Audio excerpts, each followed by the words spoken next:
যেদিন রান্না করতে ইচ্ছা করবে না সেদিনকেই আসবে নানা রকম ঝামেলা। সকাল সকাল দুধ জাল দিতে গিয়ে দেখি দুটো দুধই গেল কেটে। ব্যাস অমনি কর্তামশাইয়ের আবদার, ছানা যখন হয়ে গেছে তো একটু কোপ্তা হয়ে যাক। না বাপু, অত খাটতে পারছি না, শর্টকাট যদি কিছু করা যায় বেশ ভালোই হয়। তো এদিকে আমি ছানাটাকে ভালো করে ধুয়ে রেখে জল ঝরিয়ে নিয়েছিলাম। তারপর এদিকে মিক্সির বাটিটাতে দিয়েছিলাম অল্প একটু সাদা সর্ষে, পোস্ত আর কাজু বাদাম আর অল্প একটুখানি কাঁচা লঙ্কা।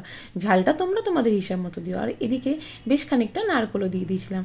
নারকেল ওই পেস্টটাকে ভালো করে বেটে নিয়ে ছানার মধ্যে ভালো করে মেখে নিলাম। ব্যাস মাখা হয়ে গেলেই অর্ধেক কাজ তো শেষই হয়ে গেল।